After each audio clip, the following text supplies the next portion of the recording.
আসুন আজ আমরা ইতিহাসের সেই প্রান্তরে ফিরে যাই যেখানে ঈমানের শক্তি দিয়ে অসম্ভবকে সম্ভব করা হয়েছিল। এটি এমন এক যুদ্ধের কাহিনী যা শুধু তরবারি দিয়ে নয়, বরং দোয়া এবং আল্লাহর সাহায্যের উপর বিশ্বাস দিয়ে জেতা হয়েছিল। এটি হলো ইসলামের ইতিহাসে সত্য ও মিথ্যার প্রথম সরাসরি মোকাবেলা, ইসলামের প্রথম এবং সবচেয়ে গুরুত্বপূর্ণ যুদ্ধ, বদরের যুদ্ধের পূর্ণাঙ্গ কাহিনী। 13টি বছর মক্কার বুকে আমাদের প্রিয় নবী হযরত মুহাম্মদ সাল্লাল্লাহু আলাইহি ওয়াসাল্লাম এবং তার সাহাবীরা সহ্য করেছিলেন অনেক অত্যাচার, অনেক কষ্ট। তারা আল্লাহর হুকুমে তাদের প্রিয় জন্মভূমি মক্কা ছেড়ে মদিনায় হিজরত করতে বাধ্য হয়েছিলেন। কিন্তু মদিনায় আসার পরেও কি তারা শান্তিতে ছিলেন? না, মক্কার কুরাইশরা শান্তিতে থাকতে দেয়নি। তারা মুসলিমদের এই নতুন শক্তিকে বিনাশ করে দেওয়ার জন্য ষড়যন্ত্র করতে লাগলো। ঠিক সেই সময় নবীজি খবর পেলেন যে মক্কার সবচেয়ে বড় ব্যবসায়ী নেতা আবু সুফিয়ান কুরাইশদের এক বিশাল বাণিজ্য কাফেলা নিয়ে সিরিয়া থেকে মক্কার দিকে ফিরছে। এই কাফেলায় ছিল প্রায় 50,000 স্বর্ণমুদ্রার সম্পদ, যে সম্পদগুলোর একটি বড় অংশই ছিল মক্কা থেকে তাড়িয়ে দেওয়া মুসলিমদের লুট করা সম্পদ। নবীজি সাহাবীদের সাথে পরামর্শ করলেন।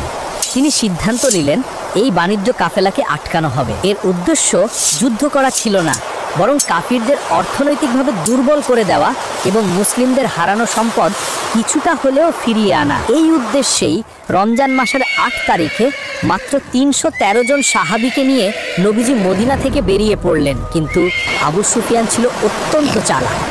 সে কোনোভাবে মুসলিমদের এই পরিকল্পনার খবর পেয়ে গেল। সে সাথে সাথে দুটি কাজ করল। প্রথমত, সে তার কাফেলার রাস্তা পরিবর্তন করে সমুদ্রের তীরবর্তী এক দুর্গম রাস্তা দিয়ে মক্কার দিকে পালিয়ে যেতে শুরু করলো। দ্বিতীয়ত, সে একজন লোককে দ্রুত মক্কায় পাঠিয়ে দিল এই খবর দিয়ে যে, ওহে কুরাইশ, দৌড়ে এসো, মুহাম্মদ এবং তার সঙ্গীরা তোমাদের বাণিজ্য কাফেলা আক্রমণ করতে আসছে, তোমাদের সম্পদ রক্ষা করো। এই খবর মক্কায় পৌঁছানো মাত্রই কুরাইশদের অহংকারে আগুন ধরে গেল। তারা ভাবলো, এত সাহস! মক্কা থেকে বিতাড়িত হয়েও তারা আমাদের উপর আক্রমণ করার সাহস দেখাচ্ছে। মক্কার সবচেয়ে বড় বড় কাফির নেতারা যেমন আবু জাহেল, উতবা, সাইবা, তারা সবাই যুদ্ধের জন্য উন্মাদ হয়ে উঠল। আবু জাহেল চিৎকার করে বলল, আমরা বদরের প্রান্তরে যাব, সেখানে 3 দিন থাকবো, উট জবাই করে খাবো, মদ পান করব, আর নর্তকীদের নাচ দেখব। আরবের সকল গোত্র জানবে যে কুরাইশদের সাথে লাগার পরিণতি কি হয়। তাদের অহংকার তাদের এতটাই অন্ধ করে দিয়েছিল যে আবু সুফিয়ান যখন নিরাপদে মক্কায় পৌঁছে খবর পাঠালো কাফেলা বেঁচে গেছে, তোমরা ফিরে এসো, তখনও আবু জাহেল তা মানতে অস্বীকার করল। সে বলল, আল্লাহর কসম, আমরা বদরে না গিয়ে ফিরবো না। এভাবেই একটি ছোট্ট অভিযান পরিণত হতে চলেছিল এক বিশাল এবং অসম যুদ্ধে। রমজান মাসের 17 তারিখ শুক্রবার বদরের প্রান্তরে এসে মুখোমুখি হলো দুটি বাহিনী। একদিকে ছিল মক্কার কাফির বাহিনী, তাদের সংখ্যা ছিল 1000-এরও বেশি প্রশিক্ষিত যোদ্ধা। তাদের সাথে ছিল 100 ঘোড়া, 700 উট এবং অস্ত্রের বিশাল ভান্ডার। তাদের চোখে মুখে ছিল অহংকার আর মুসলিমদের শেষ করে দেওয়ার প্রতিজ্ঞা। আর অন্যদিকে ছিল আল্লাহর রসুলের ছোট্ট বাহিনীটি। তাদের সংখ্যা মাত্র 313 জন, যাদের বেশিরভাগই ছিলেন সাধারণ কৃষক বা ব্যবসায়ী, কোনো প্রশিক্ষিত যোদ্ধা নয়। তাদের সাথে ছিল মাত্র 2টি ঘোড়া, 70টি উট এবং হাতে গোনা কয়েকটি তরবারি। তাদের অস্ত্র ছিল না, কিন্তু তাদের বুকে ছিল আল্লাহর উপর অটল বিশ্বাস এবং ঈমানের এক অদম্য শক্তি। এই অসম দৃশ্য দেখে যে কেউ বলবে এই যুদ্ধের ফলাফল কি হতে চলেছে। যুদ্ধের আগের সেই রাত, বদরের প্রান্তরের রাত, ছিল ইতিহাসের অন্যতম এক ভয়ঙ্কর রাত। কুরাইশদের শিবিরে চলছিল উৎসব আর উল্লাস। তারা নিশ্চিত ছিল যে পরের দিন সকালে তারা এই মুসলিমদের শেষ করে দেবে। তাই তারা মদ্যপান, গান বাজনায় আর অহংকারী কথাবার্তায় মত্ত ছিল। আর অন্যদিকে মুসলিমদের ছোট্ট শিবিরে নেমে এসেছিল এক গভীর প্রশান্তি। সারাদিনের ক্লান্ত সাহাবীরা সবাই গভীর ঘুমে আচ্ছন্ন ছিলেন। আল্লাহ তাদের উপর প্রশান্তির ঘুম নামিয়ে দিয়েছিলেন যাতে তাদের সকল ক্লান্তি আর ভয় দূর হয়ে যায়। কিন্তু একজন ছিলেন যিনি সেই রাতে এক মুহূর্তের জন্য ঘুমাননি। তিনি হলেন আল্লাহর রসুল হযরত মুহাম্মদ সাল্লাল্লাহু আলাইহি ওয়াসাল্লাম। তিনি তার জন্য বানানো ছোট্ট একটি তাঁবুর ভেতরে সারা রাত ধরে নামাজ পড়ছিলেন আর সিজদায় লুটিয়ে পড়ে আল্লাহর কাছে কান্না জড়িত কণ্ঠে দোয়া করছিলেন। তার সাথে সেই তাঁবুতে ছিলেন শুধুমাত্র তার প্রিয় সঙ্গী হযরত আবু বকর সিদ্দিক রাদিয়াল্লাহু আনহু। তিনি দেখতে পাচ্ছিলেন যে নবীজি এমনভাবে কাঁদছেন যে তার চোখের পানিতে দাড়ি মুবারকও ভিজে যাচ্ছে। তিনি তার দুই হাত আসমানের দিকে তুলে ধরে আকুতি করে বলছিলেন, হে আল্লাহ, তুমি আমার সাথে যে ওয়াদা করেছো তা পূরণ করো। হে আল্লাহ, আমি তোমার সেই প্রতিশ্রুতির জন্য আবেদন করছি। হে আল্লাহ, যদি আজ এই ছোট্ট দলটি ধ্বংস হয়ে যায় তাহলে এই পৃথিবীতে তোমার ইবাদত করার মতো আর কেউই থাকবে না। তিনি এতটাই আকুল হয়ে দোয়া করছিলেন যে তার কাঁধ থেকে চাদরটি বারবার পড়ে যাচ্ছিল। হযরত আবু বকর রাদিয়াল্লাহু আনহু সেই চাদরটি তুলে দিচ্ছিলেন আর তাকে সান্ত্বনা দিয়ে বলছিলেন, হে আল্লাহর রাসূল, যথেষ্ট হয়েছে, আপনার রব অবশ্যই আপনার দোয়া কবুল করবেন। কিন্তু নবীজি কাঁদতেই থাকলেন যতক্ষণ না ভোরের আলো ফুটে উঠল। সকালে যখন দুই বাহিনী যুদ্ধের জন্য প্রস্তুত হচ্ছিল তখন আল্লাহর সাহায্যের প্রথম নিদর্শনটি পাঠালেন। আকাশ থেকে ঝিরঝির করে বৃষ্টি নামতে শুরু করলো। কিন্তু এই বৃষ্টি ছিল এক আশ্চর্য বৃষ্টি। মুসলিমদের শিবিরটি ছিল বালুময় এবং নরম মাটির ওপর। এই বৃষ্টির ফলে তাদের ক্যাম্পের বালুগুলো জমে গিয়ে শক্ত হয়ে গেল, যা তাদের দাঁড়ানোর জন্যে এবং চলার জন্যে খুবই সুবিধাজনক হলো। আর এই পানি দিয়ে তারা নিজেদের পবিত্র করতে পারল এবং তাদের পানির অভাবও দূর হয়ে গেল। আল্লাহ এই বৃষ্টিকে মুসলিমদের জন্য রহমত হিসেবে পাঠালেন। কিন্তু এই বৃষ্টি যখন কাফিরদের শিবিরে পড়ল তখন তা তাদের জন্য আযাব হয়ে গেল। তাদের শিবিরটি ছিল নিচু এবং কাদা মাটির উপর। এই বৃষ্টির ফলে তাদের ক্যাম্পের মাটি পিচ্ছিল হয়ে গেল, তাদের পা কাদায় দেবে যেতে লাগলো, তাদের চলাফেরা করাটাই কঠিন হয়ে গেল। এরপর আল্লাহ তার সাহায্যের দ্বিতীয় এবং সবচেয়ে বড় নিদর্শনটি পাঠালেন। যুদ্ধ শুরু হওয়ার ঠিক আগের মুহূর্তে আল্লাহ জিব্রাইল আলাইহিস সালামের নেতৃত্বে 1000, 2000 এমনকি 5000 ফেরেশতার এক বিশাল বাহিনীকে পৃথিবীতে নামিয়ে দিলেন। সেই ফেরেশতারা সাদা পাগড়ি পরে সাদা ঘোড়ার উপর চেপে আসমান থেকে নেমে এলেন এবং মুসলিমদের পাশে দাঁড়িয়ে গেলেন। আল্লাহ শুধু ফেরেশতা পাঠিয়েই সাহায্য করেননি, তিনি কাফিরদের মনে ভয়ও ঢুকিয়ে দিয়েছিলেন। যুদ্ধের ঠিক আগে কাফিররা যখন মুসলিমদের শিবিরের দিকে তাকালো তখন আল্লাহর হুকুমে তারা মাত্র 313 জন মুসলিমকে তাদের চোখের সামনে দ্বিগুণ অর্থাৎ প্রায় 600-700 মুসলিম দেখতে পেল। এটি দেখে তাদের মনোবল কিছুটা ভেঙে গেল। অন্যদিকে মুসলিমরা যখন কাফিরদের বিশাল বাহিনীর দিকে তাকালো তখন আল্লাহ তাদের চোখে 1000 কাফিরকে অনেক কম করে দেখালেন যাতে তারা ভয় না পায় এবং তাদের আত্মবিশ্বাস বেড়ে যায়। আরবের নিয়ম অনুযায়ী বড় যুদ্ধ শুরু হবার আগে দুই পক্ষের সেরা যোদ্ধাদের মধ্যে লড়াই হতো। কুরাইশদের পক্ষ থেকে এগিয়ে এলো তাদের সেরা 3 জন যোদ্ধা, উতবা ইবনে রাবিয়া, তার ভাই সাইবা ইবনে রাবিয়া এবং উতবার পুত্র ওয়ালিদ।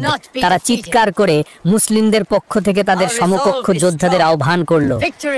তাদের মোকাবেলার জন্য আনসারদের অর্থাৎ মদিনার মুসলিমদের মধ্যে থেকে 3 জন সাহাবী এগিয়ে গেলেন।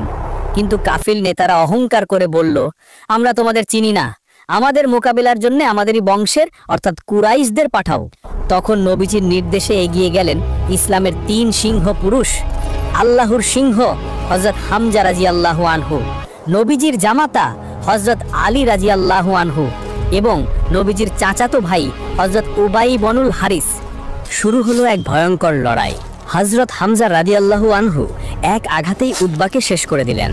হযরত আলী রাদিয়াল্লাহু আনহু মুহূর্তের মধ্যে ওয়ালিদকে হত্যা করলেন। কিন্তু হযরত উবায়দা রাদিয়াল্লাহু আনহু এবং সাইবার মধ্যে লড়াইটি ছিল তীব্র, তারা দুজনেই আহত হলেন। তখন হযরত হামজা ও আলী রাদিয়াল্লাহু আনহু একসাথে সাইবার ওপর ঝাঁপিয়ে পড়ে তাকেও হত্যা করলেন। যুদ্ধের শুরুতেই নিজেদের সেরা 3 জন যোদ্ধার পতন দেখে কুরাইশদের অহংকারে এক বিশাল ধাক্কা লাগলো। আবু জাহেল তার সৈন্যদের মনোবল বাড়ানোর জন্য চিৎকার করে বলল, ভয় পেও না, ওদের সংখ্যা খুব কম, একসাথে আক্রমণ করো। এই বলে 1000 কাফিরের বিশাল বাহিনী মুসলিমদের ছোট্ট দলটির ওপর ঝাঁপিয়ে পড়ল। শুরু হলো বদরের মূল যুদ্ধ, এক অসম লড়াই যেখানে একদিকে ছিল মানুষের অহংকার আর অন্যদিকে ছিল আল্লাহর উপর অটল বিশ্বাস। নবীজি সাল্লাল্লাহু আলাইহি ওয়াসাল্লাম তখন তার তাঁবুতে সিজদায় পড়েছিলেন। তিনি এক মুঠো ধুলোবালি হাতে নিলেন এবং আল্লাহর নাম নিয়ে তা কাফিরদের দিকে ছুঁড়ে মারলেন। আল্লাহ তার কুদরতে সেই এক মুঠো বালিকে এমনভাবে ছড়িয়ে দিলেন যে এমন একজনও কাফির ছিল না যার চোখে সেই বালি প্রবেশ করেনি। তারা সবাই চোখ ডলতে শুরু করলো এবং তাদের আক্রমণের ধার কমে গেল। এরপরই মুসলিমরা আল্লাহু আকবার ধ্বনি দিয়ে কাফিরদের ওপর ঝাঁপিয়ে পড়লেন। যদিও মুসলিমদের সংখ্যা ছিল কম, কিন্তু তাদের প্রত্যেকের মনে ছিল শাহাদতের তীব্র আকাঙ্ক্ষা। হযরত উমাইর রাদিয়াল্লাহু আনহু নামে একজন তরুণ সাহাবী যুদ্ধ শুরুর আগে কয়েকটি খেজুর খাচ্ছিলেন। যখন তিনি শুনলেন যে শহীদরা সোজা জান্নাতে প্রবেশ করবে, তখন তিনি বললেন, বাহ, আমার আর জান্নাতের মাঝে তো শুধু এই কাফিরদের হাতে নিহত হওয়ার দূরত্ব।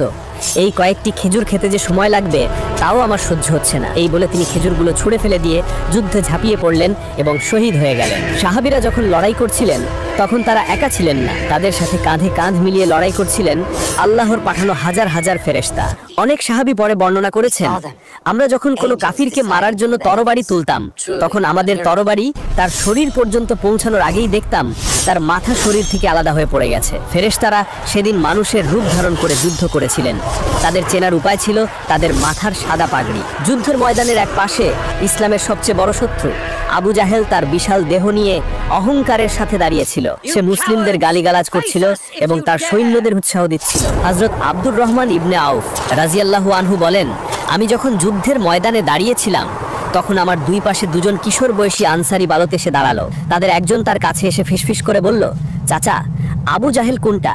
আমি শুনেছি সে নাকি আমার নবীকে গালি দেয়। আল্লাহর কসম, যদি আমি তাকে দেখতে পাই তাহলে হয় আমি তাকে মারবো অথবা আমি নিজে মারা যাব। কিছুক্ষণ পর অন্য বালকটিও তাকে এসে একই কথা বলল। হযরত আব্দুর রহমান ইবনে আউফ রাদিয়াল্লাহু আনহু অবাক হয়ে গেলেন। তিনি তাদের ইশারা করে আবু জাহেলকে দেখিয়ে দিলেন। ইশারা পাওয়া মাত্রই সেই দুজন কিশোর মুয়াজ এবং মুয়াওয়াজ বাজ পাখির মতো ক্ষিপ্ত গতিতে ছুটে গিয়ে সরাসরি আবু জাহেলের উপর ঝাঁপিয়ে পড়ল। আবু জাহেল কিছু বুঝে ওঠার আগেই তারা দুজন তাদের তরবারি দিয়ে তাকে এমনভাবে আঘাত করলো যে সে মারাত্মকভাবে আহত হয়ে মাটিতে লুটিয়ে পড়ল। যুদ্ধের শেষে নবীজি সাহাবীদের বললেন, তোমরা খুঁজে দেখো আবু জাহেলের কি অবস্থা। হযরত আব্দুল্লাহ ইবনে মাসুদ রাদিয়াল্লাহু আনহু, যিনি ছিলেন খাটো এবং দুর্বল স্বাস্থ্যের একজন সাহাবী, তিনি আবু জাহেলকে খুঁজতে বের হলেন। তিনি দেখলেন আবু জাহেল তখনও মুমূর্ষু অবস্থায় মাটিতে পড়ে আছে। তিনি তার বুকের ওপর পা দেখে দাঁড়ালেন। আবু জাহেল মৃত্যুর মুহূর্তেও অহংকার করে বলল, ওহে বকরির রাখাল, তুই তো অনেক উঁচু জায়গায় পা রেখেছিস। সে জিজ্ঞাসা করল, আজকের যুদ্ধে জয় কার হয়েছে? ইবনে মাসুদ রাদিয়াল্লাহু আনহু উত্তর দিলেন, আজকের জয় আল্লাহ এবং তার রাসূলের। এই কথা বলার পরই তিনি আবু জাহেলের মাথাটি তার শরীর থেকে আলাদা করে ফেললেন। এভাবেই পতন হলো ইসলামের সবচেয়ে বড় শত্রু।